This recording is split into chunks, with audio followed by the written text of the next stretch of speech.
بعد فأعوذ بالله من الشيطان الرجيم. بسم الله الرحمن الرحيم. لتؤمنوا بالله ورسوله وتعزروه وتوقروه. صدق الله العظيم.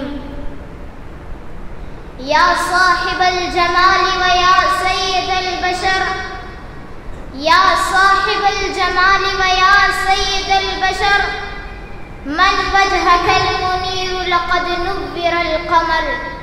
لا يمكن الثناء كما كان حقه، لا يمكن الثناء كما كان حقه. بعد از خدا بزرگ توی قصه مختصر.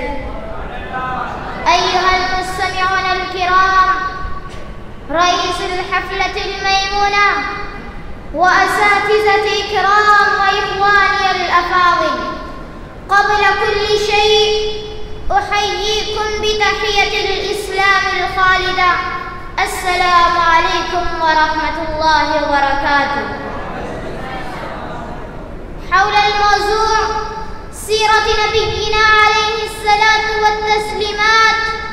يا معشر المسلمين، نبينا محمد صلى الله عليه وسلم هو سيد الأنبياء وخاتم الأنبياء، محبوب رب العالمين، إمام الأولين والآخرين، رحمة للعالمين. نعم، كان أعظم الناس وأكرم الناس وأشرف الناس وأفضل الناس وأكمل الناس. من الله به علينا من بين السائر نعمه، إذ قال تعالى: لقد من الله على المؤمنين إذ بعث فيهم رسولا.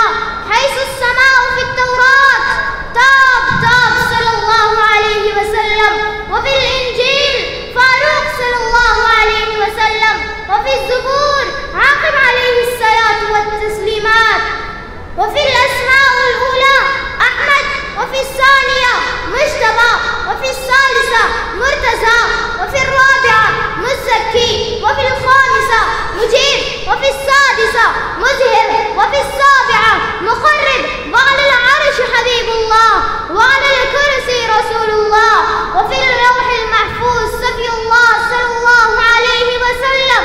إخواننا المحب لرسول الله، إن النبي العربي محمد هو الذي ناصر الأنبياء والأولياء والأصفياء والفصحاء والبلغاء والخطباء والعرب والعجم والإنس والجن والملائكة وأهل الشرق والغرب، إلا وكلهم إلى ما قال شاعر: وأحسن منك لم تر قط عيني، وأجمل منك لم تلد النساء، خلقت مبرأ من كل عيب، كأنك قد خلقت كما تشاء.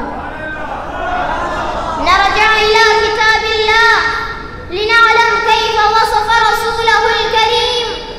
اعلم أنه هو المصطفى، حيث قال تعالى: إن الله اصطفى آدم نوحا وآل إبراهيم وهو مجتبى، حيث قال تعالى: وهو ياسين، حيث قال تعالى: ياسين والقرآن الحكيم.